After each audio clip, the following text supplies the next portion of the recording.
From the station working for you, this is WRTV News at 5:30, streaming now. Now at 5:30, revitalizing an apartment complex that has been the home to a lot of problems for nearly 2 decades. We take a look at the remodel and how this will add some new life to a community that could use it. And paying bills online is easy and convenient, but you may pay the price for a long time if you make a mistake. One woman shares her story so you don't have to go through the same pain. Chris. Topping our lineup, the pandemic is putting a strain on shipping for the holidays. And one thing that we've done in the past to save money may not be a good option this year. And breweries across the country are joining the fight against racial injustice, the positive impact that you can make with your next drink. And are you tired of the political bickering? Well, maybe you just avoid engaging in people altogether with those heated topics. Look, you're not alone, but we're introducing you to tools to help you get back to the root of democracy.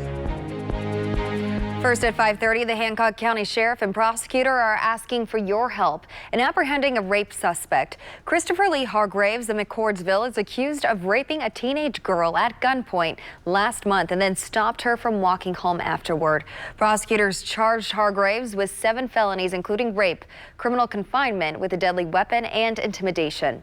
If you have seen Hargraves or know where he is, you are asked to contact the Hancock County Sheriff's Office immediately. That number is 317-477-1199.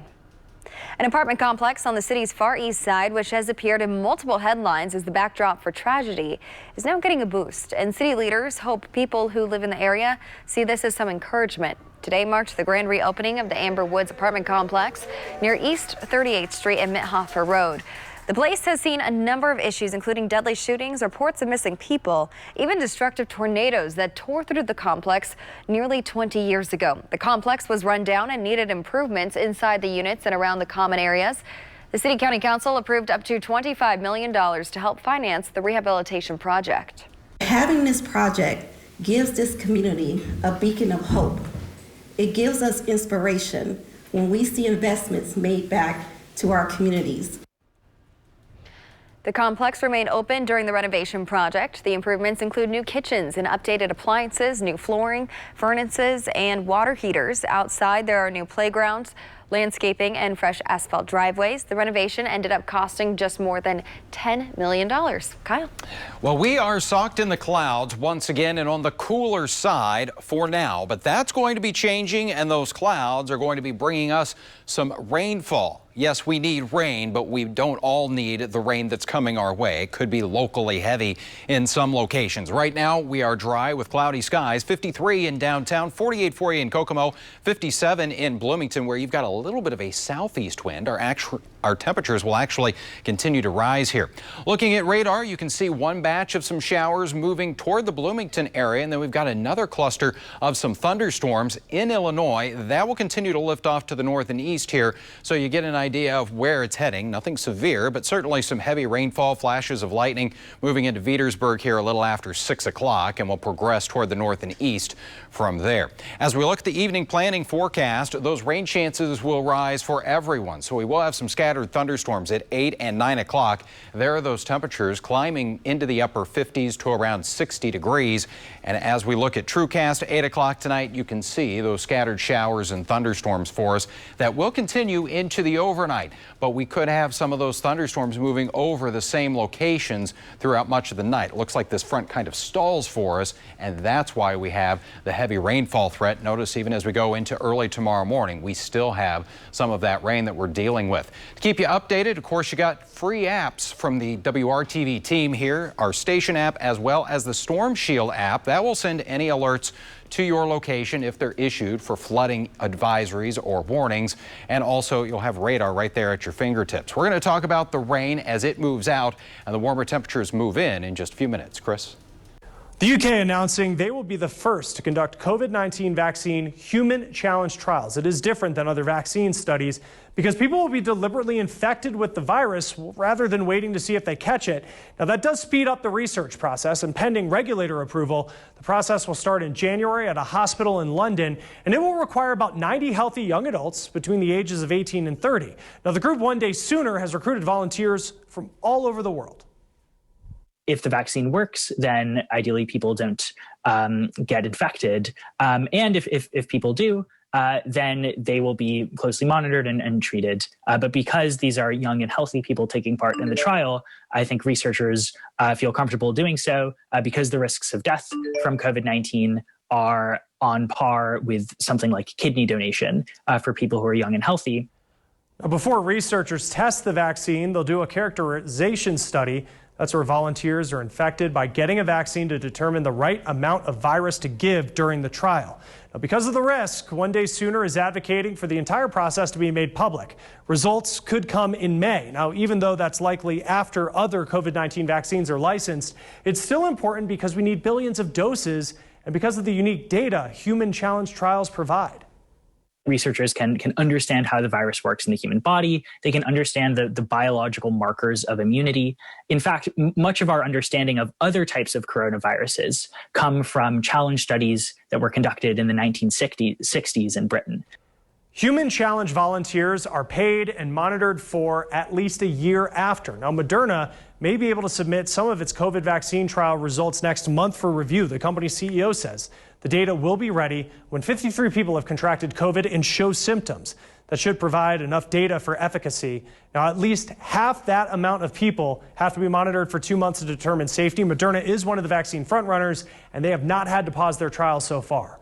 Meanwhile, as early production of millions of doses of front-runner vaccines is happening, other groups are stockpiling syringes. UNICEF, which buys more vaccines than anyone else in the world, wants to have 520 million needles ready to send around the world by the end of the year.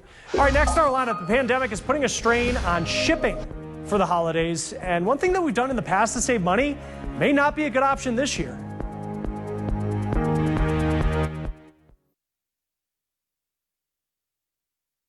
Retailers want you to shop early this holiday season. We told you about this during Amazon Prime Days when other stores were also offering deals.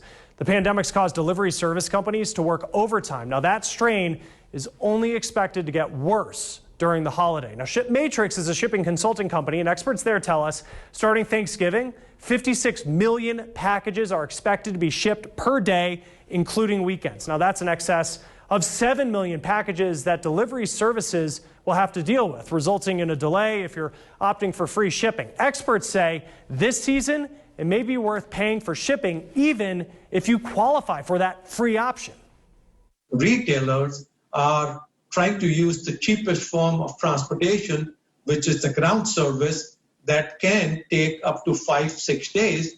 And during this holiday season, it may take an extra day or two. Now, if you're shipping gifts to friends and family and are a little bit of a procrastinator, it is advised that you pay for express shipping this year. You'll also want to get that package in the mail before December 18th. Now, at the end of the day, all carriers, including UPS, FedEx, and USPS, all have similar shipping times. But we do have more to get to in our lineup. Breweries across the country are joining the fight against racial injustice, the positive impact that you can make with your next drink.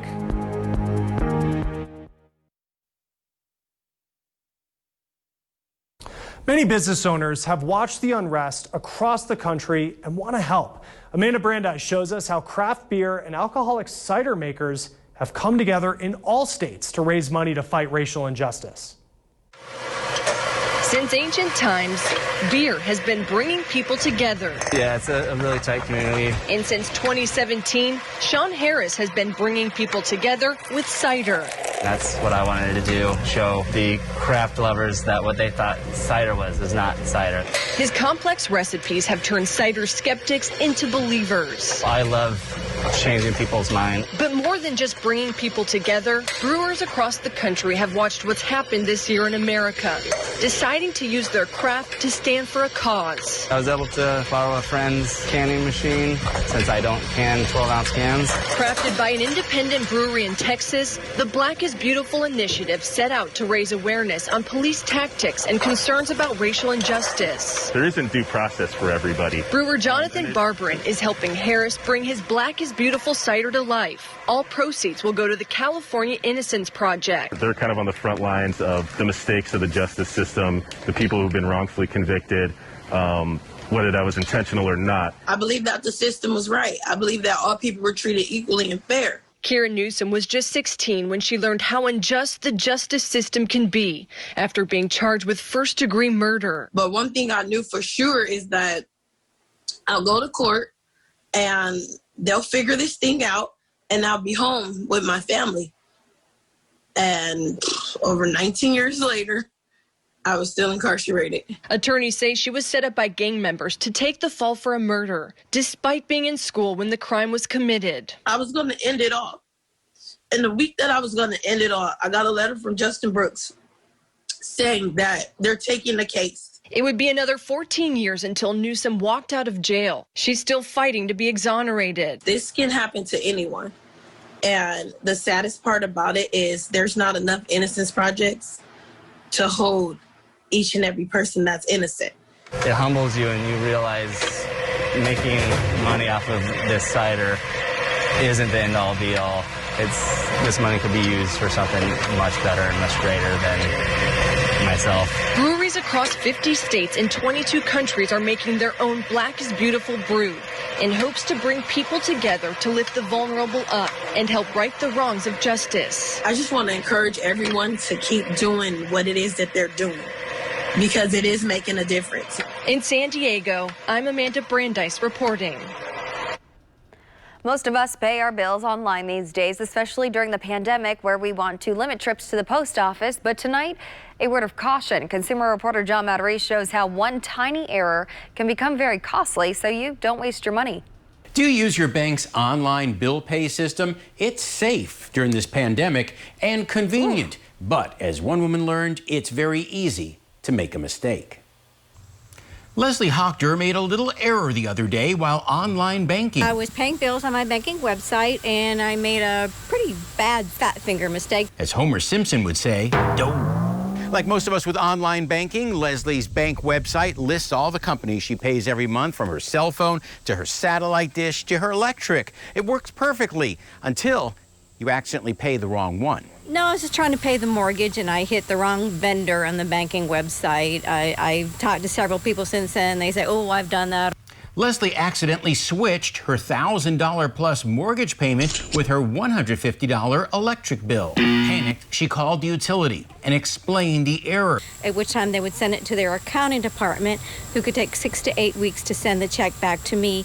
And I need to allow for an additional week for the postal service to deliver it. More than 2 months to get the mortgage money she desperately needed. I don't see why it should take that long to get the money back. But web forums are filled with similar complaints of long delays for refunds, so don't let this happen to you. Slow down and double check your online bill paying. Use a laptop, not your phone. And if you make a mistake, call the bank immediately and ask them to reverse the charge.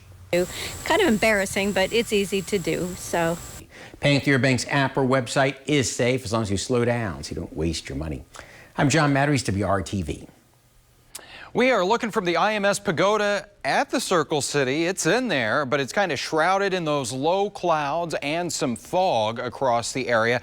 Visibility right now in spots is actually under 2 miles for you in Muncie, right at 2 miles in Connorsville, about 5 to 7 miles across the city.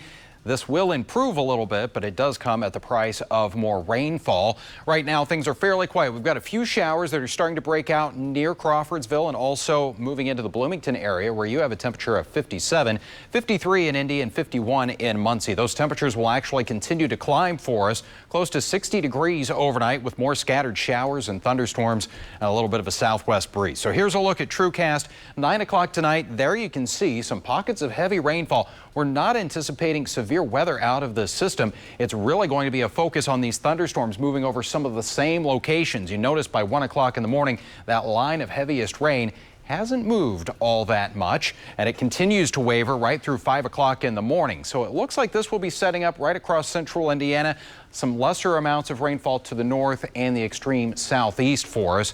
As we get through the morning hours of our Wednesday, then things will start to clear out a little bit. We'll still have the clouds around, but look at the rainfall potential, and a couple of models are coming in here suggesting that we could have in excess of 3 inches of rain. So even though it has been dry lately, that in a short period of time could cause us some flooding issues, so just avoid any flooded roadways that you might come across. On Wednesday, temperatures will continue to warm here. We're into the middle 60s for that afternoon high, a little closer to average for us, and we'll actually climb around 80 by Thursday afternoon. Still in the mid-70s on Friday, but another front is going to usher in a big change for the upcoming weekend. It's going to knock those high temperatures back by about 20 degrees. 7-day planning forecast, as we put it all together, there's the mild side of the forecast through the end of the work and school week. More rain coming our way on Friday. That will linger into Saturday. Another chance for wet weather into early next week. Chris?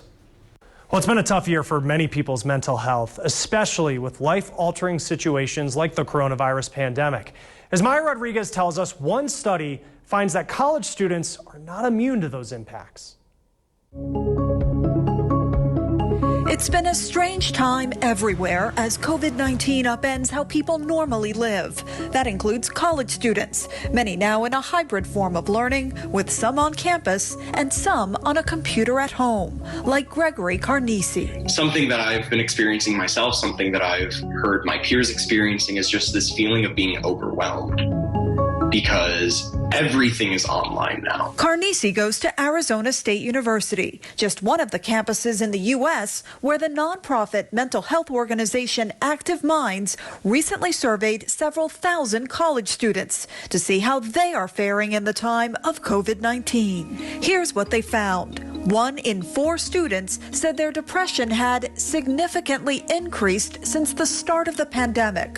89% of the students surveyed said they're experiencing stress or anxiety, and 56% said their daily activity had decreased or significantly decreased. We have to remind people, you used to walk 3 miles a day to and from class, or you used to be out on the field running around for soccer practice, and you're not doing that right now. So how else can you fill that gap and that void for yourself? Allison Malman with Active Minds says it's also important for colleges and universities to tailor student access to mental health services, since so many are no longer on campus as much.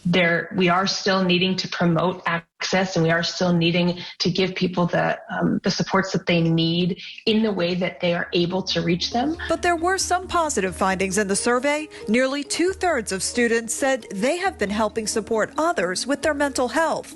And more than 77% of those surveyed said they feel optimistic about the future. Gregory Carnisi says he's just taking it one day at a time. I really kind of think the best thing that's worked for me is just having grace and mercy with myself and just doing your best day to day, even if that best is just getting out of bed and like making yourself breakfast. Just like these basic things, that's enough. As everyone keeps trying to find their way through these tough times, I'm Maya Rodriguez. Maya, thank you. And we are about a month from Thanksgiving, and Dr. Anthony Fauci is warning that we may need to change our plans with COVID-19 cases increasing. His 3 adult daughters not coming home because they're worried about exposing their dad, who is 79 years old. Now, Dr. Syra Madad has been a leader in the response to the virus in New York, and she says nationwide, we're in the 3rd peak of the virus, but still in the 1st wave. And it's the 1st wave because cases never went down enough to reach the baseline. I think everybody, including myself, we are all tired of COVID-19. We're all tired of constantly socially distancing, wearing a mask, but this is our new normal. This is our reality. And this is what we have to do to not only protect ourselves, but our family, our loved ones, and our community. Now, she says it is possible to see family or friends safely for the holidays, but you have to plan ahead. First, she recommends quarantining for 14 days before you see them. So testing does not give you a free pass in terms of, okay, I've tested negative. That means I don't have to quarantine for 14 days. That means I can safely merge my social bubble. That is absolutely not the case. She also says you need to consider if anyone you're visiting is high risk, and do your homework about the area that you're traveling to. How many cases have there been in a 1 to 2 week period? Now also take a look at hospital capacity, and you should consider additional precautions once you arrive. Even if you've merged your social bubble and you've done that 14-day quarantine period, it's just always best to try to limit the risk in terms of contracting and spreading COVID-19 just in case. And so things to do on top of that is try to have these activities outdoors as much as possible. Now, the National Home Safe for the Holidays initiative, recently launched by the U.S. Public Interest Research Group, is calling for more testing. It says governors need to ensure test results are coming back in 48 hours or less to prevent small incidents from becoming outbreaks. And the doctor says looking at just how much testing is being done in the area you're considering traveling to is so important in making your decision. Now, finally in our lineup, if you are tired of the political bickering, you are not alone. But we have the tools to help you get some positive conversation going.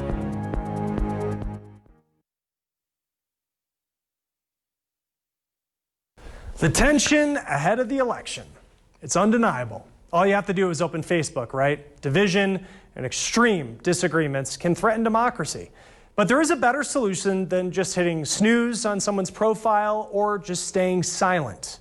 Our democracy only works when we, one, participate in it, and two, believe that it can work. And we are seeing signs that the sense of division, 8 in 10 Americans feel like the country Americans being pitted against one another is a threat to our democracy. Now, that's one of the team members of More in Common. It's a nonprofit, nonpartisan, that is working to strengthen American democracy. They do research on shared beliefs of Americans, and they found that most people, yes, are exhausted by the sense of division. A majority trust their local election officials and believe the process is safe and secure. So there's actually a lot of common ground that we can work together on. It just doesn't seem readily apparent when we look at social media. More in Common has created a series of toolkits to help guide productive discussions around democracy. There are infographics that you can share on social media, and there are also instructions on how to write an effective op-ed to your community. And it requires us to work with people who disagree with us politically. It requires us to talk to one another in order to make it work. Now, the idea isn't to get people to change their viewpoint or come to some common agreement. It's to find shared passions like improving schools. You can find guides about all sorts of topics related to the election at democracyforpresident.com. I'm Chris Conti inside one of this nation's independent breweries where they are desperate for cans. A nationwide aluminum shortage is impacting not just beer, but any kind of beverage that you drink. Tomorrow, we take a closer look on the impact this could have through the end of the year. We are going to be keeping a close eye on radar for you this evening. We already have some thunderstorms moving in around Crawfordsville, much of Vermilion County, with some heavy rainfalls. We look at the rainfall rates in this one here around Crawfordsville. You can see over an inch per hour, and we are going to see many of these thunderstorms moving over the same locations. That rain will begin to taper off as we go into our Wednesday morning. Temperatures will continue to warm here for the end of the week. We've got highs in the 70s to around 80 degrees as we get into Thursday, but much cooler for the weekend. Thanks for joining us. The news at 6 starts now.